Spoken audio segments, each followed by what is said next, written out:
Assalamualaikum warahmatullahi wabarakatuh. Selamat datang di kelas prakarya di kelas 8.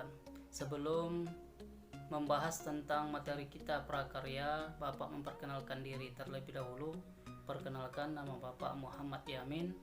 Bapak yang akan mengajarkan kalian semua di kelas prakarya kelas 8. Oleh sebab itu, silakan disaksikan video-video yang telah Bapak persiapkan untuk presentasi di awal pelajaran untuk pembelajaran prakarya kita pada hari ini. Silakan disaksikan.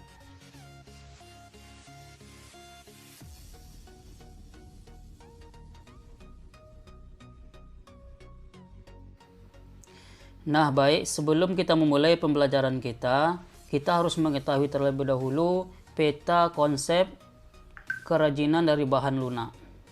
Yang pertama, bahan lunak alam. Bahan lunak alam itu ada tanah liat, kulit, dan serat alam. Yang kedua, bahan lunak buatan, gips, sabun, dan lilin. Yang ketiga, pembuatan produk kerajinan dari bahan lunak berdasarkan teknik bahan dan alat. Yang keempat, langsung ke produk kemasan. Untuk selanjutnya, tujuan pembelajaran. Adapun tujuan pembelajaran kita prakarya, yang pertama menjelaskan pengertian kerajinan bahan lunak, apa-apa saja nanti kerajinan bahan lunak. Yang kedua, menjelaskan prinsip kerajinan bahan lunak dan apa-apa saja prinsip bahan lunak.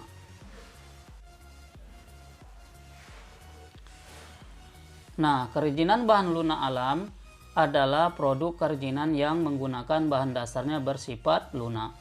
Kerajinan lunak terbagi kepada dua. Yang pertama, kerajinan lunak alam, yaitu bahan lunak yang didapat dari alam atau bahan lunak dari alam yang pengolahannya atau pengolahannya masih alami. Contohnya tanah liat dan kulit. Yang kedua, kerajinan lunak buatan, suatu bahan yang melalui proses dengan beberapa tahapan agar menjadi lunak. Dia perlu proses terlebih dahulu. Contohnya lilin dan sabun. Nah, baik anak-anak, selanjutnya prinsip kerajinan bahan lunak. Prinsip kerajinan bahan lunak ini perkembangan dari pemanfaatan bahan, cara pembuatan, penampilan bentuk sebuah karya yang muncul. Seorang pengrajin dapat beradaptasi dengan perubahan sosial budaya yang ada. Prinsip kerajinan bahan lunak itu pada praktiknya kerajinan dibuat dengan mempertimbangkan wilayah kerja dengan beberapa prinsip sebagai berikut. Yang pertama, keterampilan tangan. Bagaimana membuat kerajinan ini dengan menggunakan tangan. Yang kedua, keterampilan teknik. Teknik pembuatannya seperti apa. Yang ketiga, memperhatikan kedaerahan atau tradisional suatu tempat. Selanjutnya, jenis karya ini dipilih sesuai dengan manfaat sebagai berikut. Yang pertama, kelengkapan busana. Contohnya gelang, kalung, dan lain-lain. Kelengkapan suatu benda. Yang kedua, kelengkapan suatu benda. Kotak tisu yang dilengkapi dengan hiasan keramik pada bagian muka. Yang ketiga, kelengkapan rumah atau bangunan. Contohnya air mancur berbentuk ikan di taman rumah. Yang keempat, kelengkapan ritual atau adat. Nah, untuk digunakan acara ritual atau adat, contohnya lilin. Lilin digunakan oleh beberapa daerah sebagai ritual atau acara adat.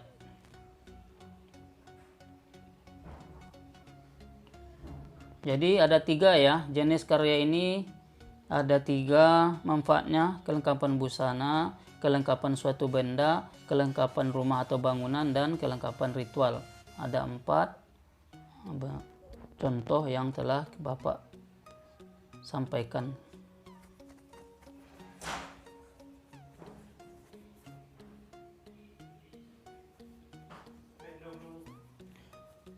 Oke, untuk selanjutnya berdasarkan prinsip kebermanfaatan di atas, maka kerajinan bahan lunak dapat dikategorikan sebagai berikut. Yang pertama, menambah keindahan.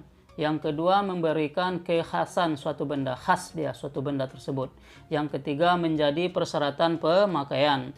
Yang keempat, merupakan pertanda ataupun simbol menjadi simbol suatu daerah ataupun simbol suatu kegiatan. Yang kelima, dibuat khusus benda aslinya atau dibuat seperti duplikat atau dicontoh ya dari yang asli. Yang keenam, sebagai bagian dari karya seni.